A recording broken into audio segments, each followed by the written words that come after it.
Hi, welcome to J.P.s World of Wrestling. I'm your man J.P. Boy, oh boy, are we going to have big fun today. We are, actually. We're talking today about tag teams. I'm not really sad or depressed. I'm talking about old school wrestling. That's always a happy day. That's always a good time. I always love getting on here and talking about old school wrestling with you. And that's kind of a throwback to the movie UHF, starring Weird Al Yankovic, one of my favorites. Anyway, today we're talking about tag teams, WWF and WCW to some degree, tag teams, because in the 80s, tag teams were big. Tag teams were huge. There were almost as many tag teams as there were single wrestlers. And man, I couldn't get enough tag team wrestling. And I had my favorites. I had my favorite single wrestlers, then I had my favorite tag teams. And, they had tag team titles. But at some point, the WWF decided to kind of do away with actual tag teams, and at some point they started to just throw random guys together and call them a team. And sometimes it was the most random pairings. Like later on, they would have teams like Kane and X-Pac, which is probably the most random team that they ever did. And then they did like, I don't know, Rob Van Dam and Rey Mysterio. And then they had Booker T and Gold Dust. It's just this random garbage that they called tag team wrestling. To me, that was just, nope. I'll go back to the 80s where they actually had tag teams. And, of course, one of my favorite all time tag teams is Demolition. I loved Demolition. I thought they were my all time favorite tag team. I thought they were convincing, tough guys with their ring gear and the face paint and their grouch, the way they do their voice. And, we're going to knock your stinking teeth in. And, so and then the Rockers were also one of my favorite tag teams, just because they were really innovative. At the time, nobody was doing what they were doing. They were doing all these double team, high flying moves that no other team was doing in the WWF. And after the Rockers broke up in the mid 90s, the WWF tried to bring in the Rock and Roll Express from the NWA, and the WWE fans really didn't care about the Rock and Roll Express. To them, it was all, who are these old, rocker wannabe tag team? This is just a rocker ripoff.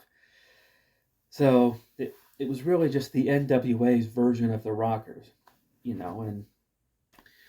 I mean the Rockers themselves. I'm talking about Shawn Michaels and Marty Jannetty. They were around before the WWF. They were in the AWA as the Midnight Rockers. But once they came to WWF, Vince McMahon just dropped the midnight part, just called them the Rockers. Because the NWA had the Midnight Express, so he didn't want there to be any confusion as to which tag team this is.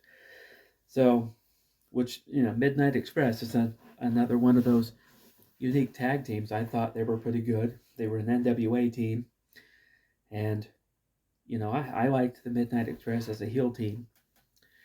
But in the WWF, they had, the Orient Express, and they had Powers of Pain and Demolition, or I already mentioned Demolition, but they had, the Natural Disasters and Money Incorporated and Powers of Pain, at some point they had the Conquistadors, which they didn't last long.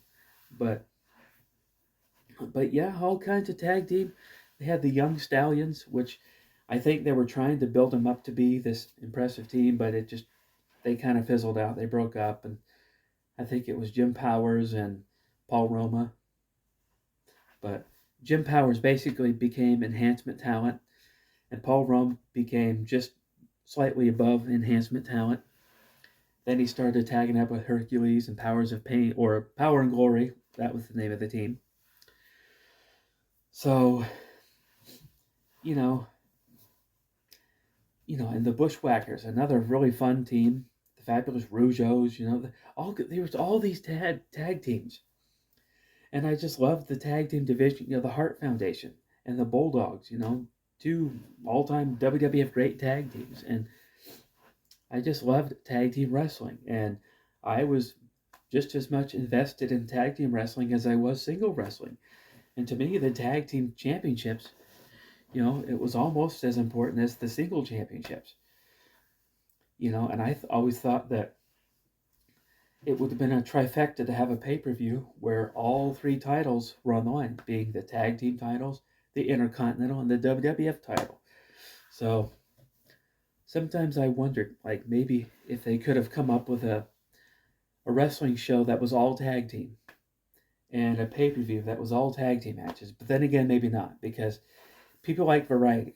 When you go to the circus, you don't go to just see the trapeze artist, or you don't go just to see the clowns. You go to see the entire show.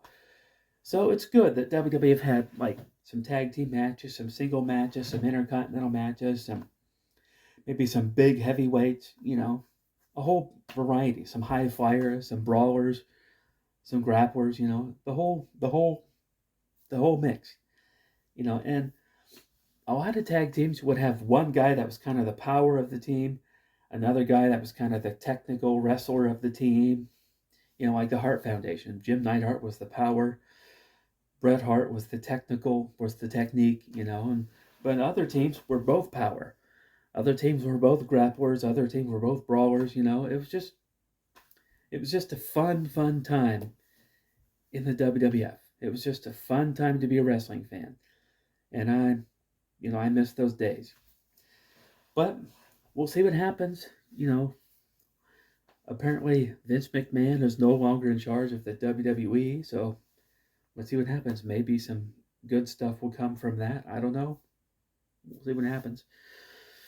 But in any event, from what I hear, Vince McMahon just after a while, he just got tired of tag teams, and he didn't really like tag team wrestling anyways, just because he had to pay 4 guys rather than just 2 guys in a match, and which I don't know what he was thinking with Survivor Series. Now you got to pay 8 guys or 10 guys or whatever the case may be, or 20 guys at some point.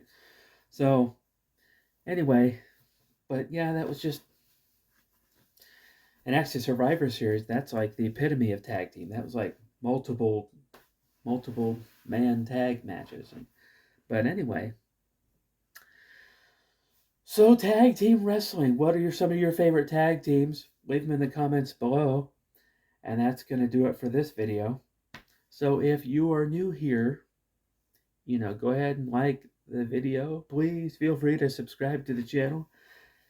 And I didn't feel like setting up completely with just my normal backdrop. This is kind of my lazy setup. I just got off work. Anyway, so go ahead and subscribe to the channel, and I will see you next time.